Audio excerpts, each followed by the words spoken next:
So if you really want to get what sociology is all about, you have to go back to its birth.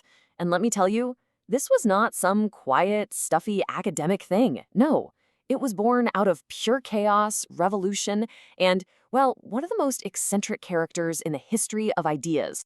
Picture this. It's 1830. There's this French thinker, and he is so brilliant, so on fire with new ideas, that he is literally the talk of the continent. The guy's at the very top of the intellectual world. But then, you fast forward just 2 decades, and that same guy, he's a punchline. People openly mock him. He's seen as this arrogant, completely delusional fool, a total spectacular fall from grace. You gotta ask, what on earth happened? Well, for starters, his behavior got, let's just say, weird. He started this new practice he called cerebral hygiene. And what did that mean? It meant he just stopped reading anyone else's work.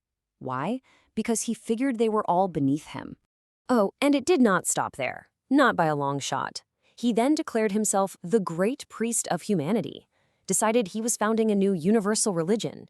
He even started sending letters to the Pope, just to give him some tips. So who was this guy who went from total genius to total bizarro? From celebrated thinker to a cautionary tale? His name was Auguste Comte. And yep, as wild as it sounds, this is the person who gets the credit for founding the entire field of sociology. His very strange story is completely tangled up with how this whole way of thinking got started. Okay, so putting all the later weirdness aside for a minute, the early Comte had a truly massive ambition. He wanted to create a brand new science from scratch, a science for understanding our social world. His first name for it was social physics. I mean, how cool is that?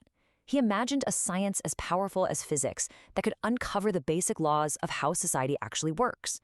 The only reason he changed the name to sociology, which, by the way, is a clunky mix of Latin and Greek he didn't even like, was because some Belgian statistician had already used his first choice.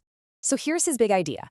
Comte said that sociology had to be the final science, the most complex one. It could only come into being after the other sciences, like physics and biology, had already been figured out. Now, this was a super bold claim back then, when science itself was still in a street fight with religion for legitimacy. He was trying to carve out a new space for the scientific study of us. But why then? Why did the world suddenly need a science about society? Well, because the world itself was being violently ripped apart and then completely rebuilt. See, Comte and the other early sociologists weren't just thinking in some quiet library. They were reacting to massive, chaotic, world-shaking change.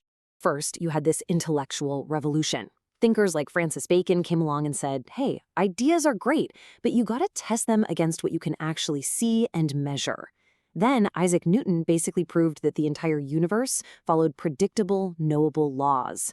And then you get the French philosophers who argued we can use pure reason to actively make life better for everyone. So the stage was totally set to turn that same rational, scientific eye on ourselves.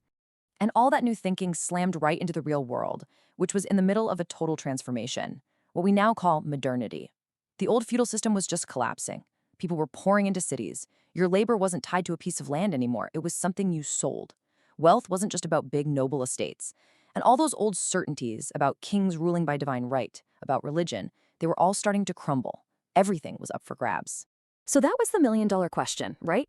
With the old world completely gone, what comes next?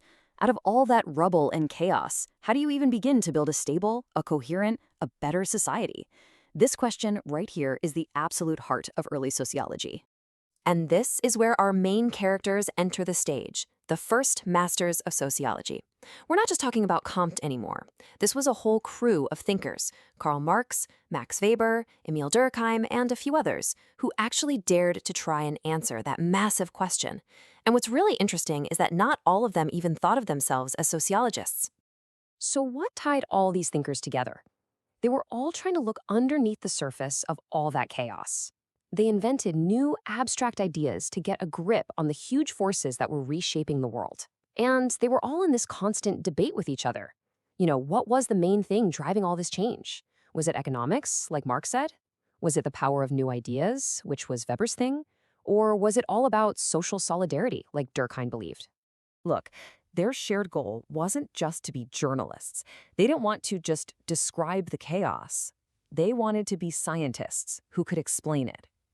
They were hunting for the hidden rules, the underlying engine, the social physics that was driving this incredible once-in-a-civilization transformation. So that brings us to today. What is the legacy of these founders? How should we relate to these masters who literally created the playing field? And this, it turns out, leads to a really fascinating and critical debate inside sociology itself. You've probably heard this amazing quote from Isaac Newton. The whole idea is that knowledge moves forward because we build on what came before. You stand on the shoulders of these giants to see farther than they ever could. But here's the potential trap. Are sociologists today really standing on the shoulders of the founders, using their work as a launchpad to build something new?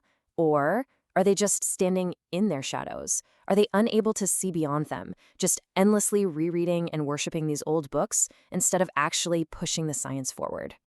And that's really the question we're left with. The founders gave us the tools to understand a world that was changing at lightning speed because they dared to think big, to ask the biggest questions. The question for sociology today is, in our fascination with their work, are we still thinking big enough?